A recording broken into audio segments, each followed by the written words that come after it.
Hi, I'm Nan Simonson, and I am putting together dinner. And I just said in another video, although I'm not a great recipe developer, I'm a really good, I'll say, scout for good recipes. Many times I just throw them together and make them my own. A lot of times the inspiration leads me to do something else. But I just recently had a meal at a restaurant near us that serves tofu kebabs and a delicious hummus and brown rice, and we got some falafel. We got some falafel. It was delicious, but you know what? It was right out of the fryer, and I thought, oh, I can't do this, and I decided to make my own falafel. So I Googled best falafel recipes, and then I looked at everything, and I can almost taste things as I read them. And I saw this one by eatplantbased.com, and that's Terri Edwards. And I just did a recipe of hers for an egg salad. And so I'm doing a ode to Terri Edwards and Eat Plant Based, and look for it, eatplant-based.com. She's terrific. Okay, so I'm just going to show you what this looks like while I put it together. And I have, well, let me show you this. In my Instapot, I cooked a couple of pounds of garbanzo beans, and I've just strained them. I used 1 pound for this, and the other pound for for the egg salad. That was Terri's other recipe. It called for 14 ounces dry. No, this is the one that's 14 ounces dry. Well, anyway, I ended up using part of it for that and part of it for this. So I did 2 pounds in the Instapot, and actually I used what I was going to use. Now I'm going to freeze the rest of this. Sorry. Okay, throw in the garbanzo beans. So this is really interesting. She even said in the recipe, I never knew you could do this, and I'm going to parrot that. I never knew you could do this. I would have thought to make the chickpeas, we would have been using cooked chickpeas, or to make the falafel. These have been soaked long enough that that I can mash them in my hands. So I would say soak them at least overnight. You want them to be kind of squishable. And maybe I could have made these even a little bit more squishable. Anyway, we'll see how it works out. I'm going to add all the ingredients, and so I'm going to list them as I go. I'm going to be, I'm going to be adding the seasonings, which include cumin, cayenne, paprika, salt, what else? Coriander, baking, and then, well, let me just sprinkle this in. Garlic, a couple of cloves of chopped garlic, and some flour. In this case, I used an all-purpose. Usually I would have just used oat flour, but until I make this and get a feel for what she's looking for here, I'm just going to follow that. Some lemon juice. This was from my Fresh Meyer lemon. And this was interesting.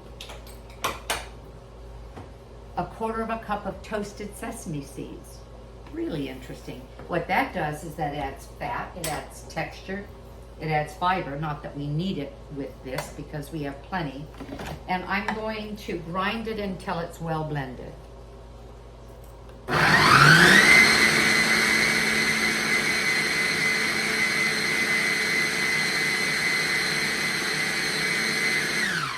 And I'm going to do that a couple of times. And you should smell it. You can imagine when you're looking at Mediterranean food, Greek food, Middle Eastern food, there's usually a strong spiciness. Well, I'm getting that paprika and the cumin and the coriander and the garlic. Okay, another go around. We don't want it to be pasty.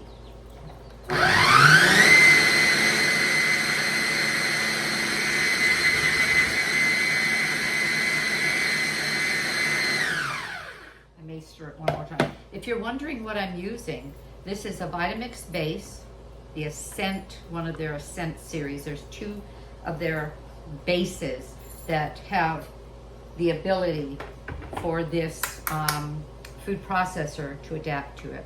I think that's it. Let me show you what I've done. Let me show you what it looks like. Here. Now I'm going to do something interesting. I'm going to bake it as she recommends, and I'm going to air fry it as well in my Breville, and I'm going to see what I like best. I want to see if it gets crispier or more interesting or whatever, but do you see that? That's what we're looking for. And if you were making falafel, I have a box of falafel mix from Trader Joe's. When you mix it with the moisture that it calls for, this is pretty much what it looks like. But again, what's interesting here is that these are not cooked. Now, I would never recommend that you eat uncooked beans. Some, for example, kidney beans, have so much phytates that it could be quite dangerous. People have gotten quite sick eating uncooked beans, especially kidney beans. But these are not uncooked. We're going to be cooking them. So I'm going to scoop 3 ounces and flatten it out a little bit.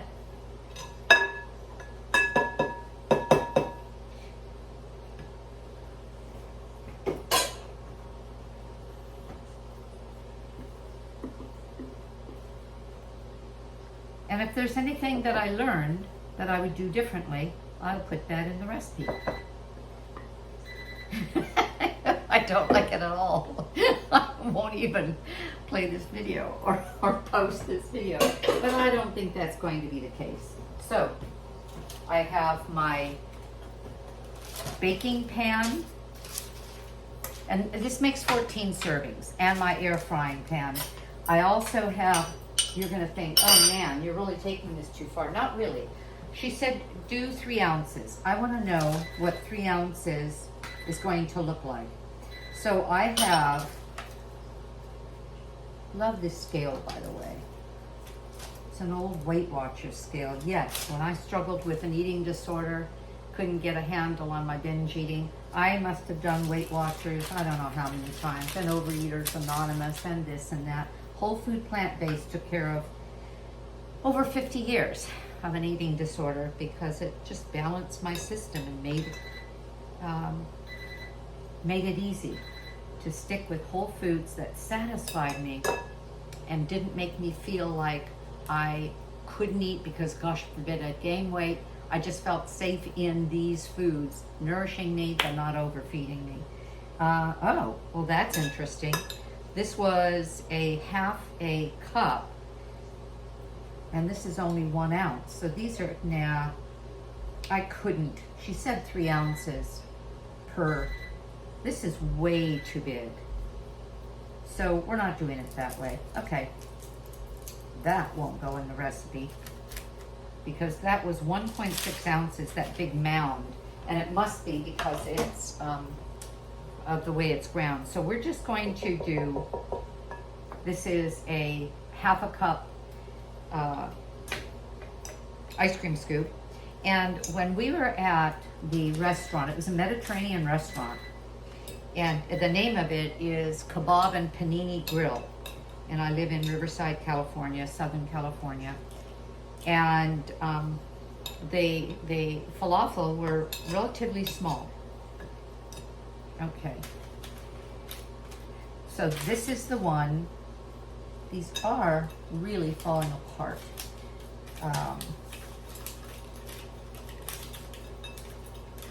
I'm gonna believe they're gonna stick together. Actually, I wanna look to see if I made a mistake and should have added moisture that's not here. Nope, nope, nope, nope. Okay. So I'm just going to mash them down. And there's enough moisture that they do hold together. we'll see. We're going to see. This is going to be an experiment. And I'll write out what I learned from even this part of it.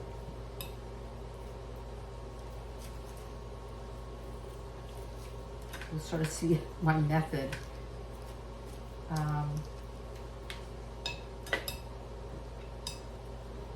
Okay. So this right here is going to be 6. She said 14.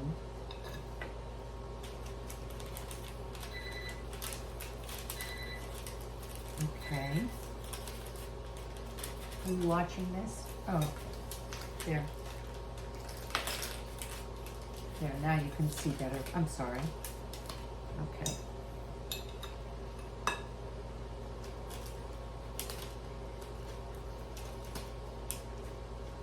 I'm wondering, now we may find that I didn't soak them enough, that when she said you should be able to smash them with your fingers, and mine wouldn't smash, they broke, but they wouldn't smash, I may not have soaked them long enough, because I woke up, I knew I wanted to do this, and I started soaking yesterday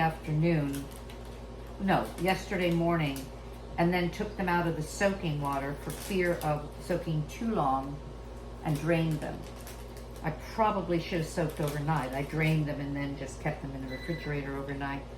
And that would explain why perhaps they aren't as moist. Because if they are not soaked long enough, there isn't enough moisture. But again, let's just see what happens. They may be marvelous cooked.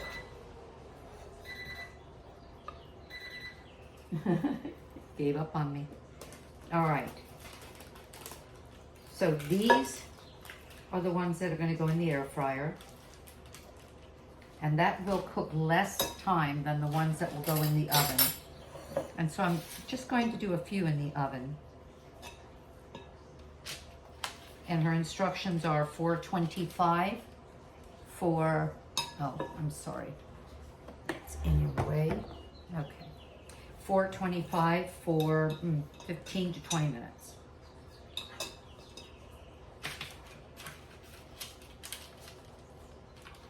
But do look at her website, look at her videos, look at her recipes. She's very creative, she's prolific, and she's whole food plant-based. And I am convinced that we could get the entire nation to save their health by going whole food plant-based if they had enough food that they loved. Let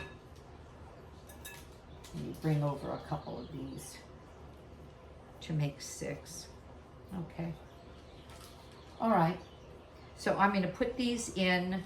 You can see that the dryness has caused them to sort of fracture a little. But we've seen cookies do that and then they meld. There is baking soda in here, along with the flour. Let's put one more in here. There we go. All right. I'll be back to you with my end result.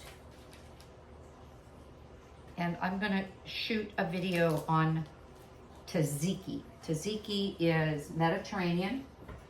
It's a sauce that is cucumber, traditionally cucumber and yogurt.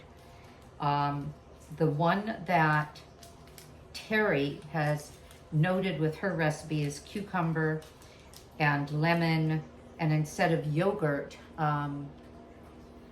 she is using tofu, silken tofu. And I love silken tofu, and the way I make sour creams and mayonnaises of mine is with the silken tofu. So we'll see. I'll be right there. Put them in the oven.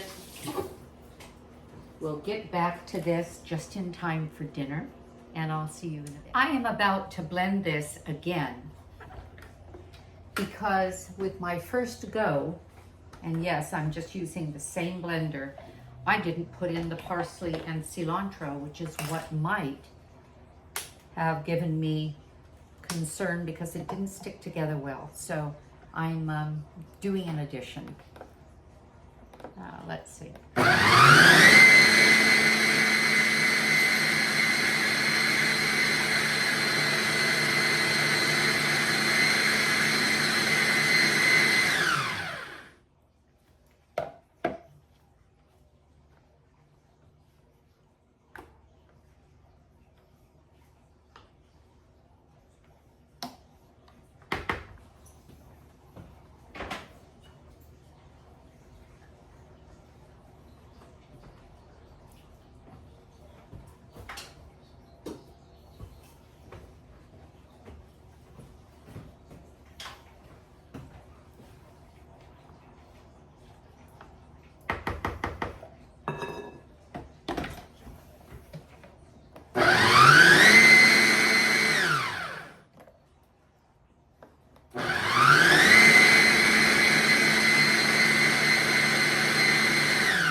What we want is a crumble, not a paste.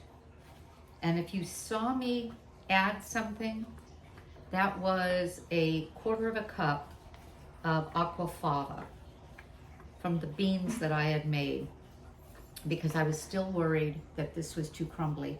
The thing about a mixture like this is that raw chickpeas taste hideous.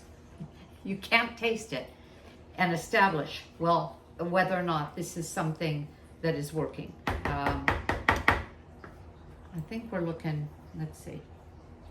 Yeah, that's better. Okay. If I can splice this well enough, you don't know what I'm talking about.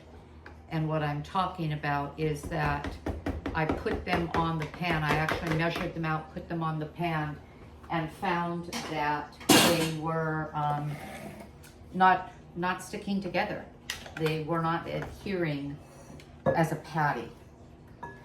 And I speculated that it might be that I hadn't soaked long enough, because I think I only soaked maybe 6 or 7 hours. Perhaps I should have done 8. So let's see what happens. I just slid them off, and I'm using the same trays, so they have a little bit of the crumbs on it, but I don't see that that matters. And let's just see if these stick together. If they do, we're in business. If not, I'm starting over. Oh, yes. Okay, so I just learned something, and that is that this recipe, at least, well, 2 things. I hadn't added the greens, which naturally have moisture, and that was some parsley, Italian parsley, and chopped cilantro, and I hadn't added the, well, it wasn't called for, but I decided maybe because mine weren't soaked long enough and were too dry, and this is where, oh, just creativity comes in. People have always considered me a really good cook, and Chef AJ has said, it's not, what did she say? It's not how well you make it, it's how well you can fix it if it didn't come out. And I think to myself all the time, yeah. Okay. Yeah, this is beautiful. Now we'll just have to see, once they're baked, how they are. So this one is going into the air fryer. I don't know if you have a Breville Smart Air Oven, but it's a marvelous tool because it bakes and heats and proofs dough, and I use it to warm my dinner plates before we sit down so that my meal is served on something that's not going to cool it down. I like the food that's hot to stay hot. Okay. I'll put this in after I put in the one in the conventional oven, because these look like falafels. Okay.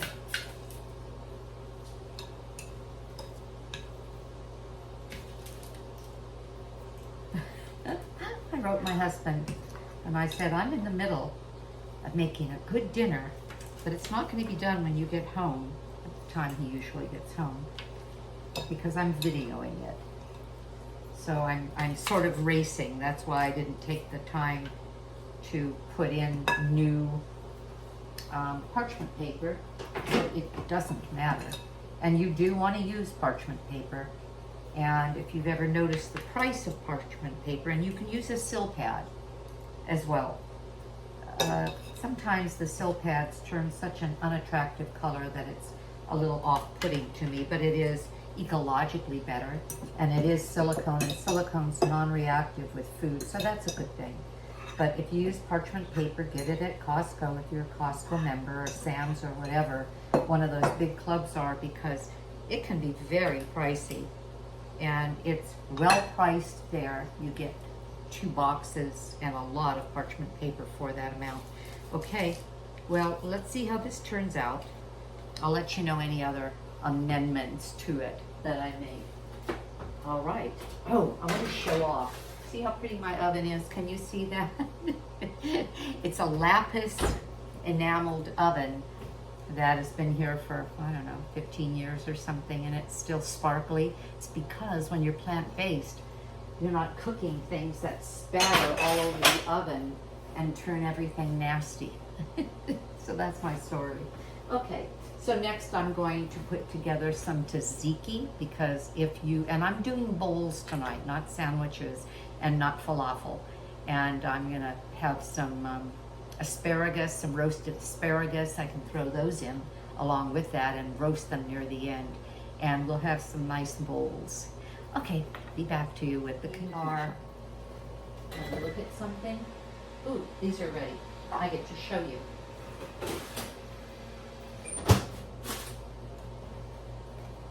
These are the falafel. So watch that video. They turned out beautifully. There was a bit of a snafu, and I think I explained it. I don't know how I'm going to edit it. So you may not know what I'm talking about. And this one was in the air fryer, my Breville Smart Air oven. This one is not. It's in a conventional oven. And look, that worked too. Turn that off. And look at them. They're lovely. Okay. So what I believe I began saying with this is that I will be making this into a bowl, a big flat bowl with some chopped kale and some hot rice and some roasted asparagus and tomato. We'll put some falafel. Let me see, what else would I put in there? Oh, whatever I find in the refrigerator that's interesting. Oh, I have some pickled onion, and I'll put that on. And this will be a lovely meal. I think that's it. I hope you learned something. Thank you again, Terri Edwards, for a great recipe. Thank you for staying with me to watch that. It took a couple of seconds almost, didn't it? A couple of minutes. Can't wait to eat. Have a great day. I know I'm going to. Consider subscribing to my channel and thumbs upping, and we'll see you soon. Bye-bye.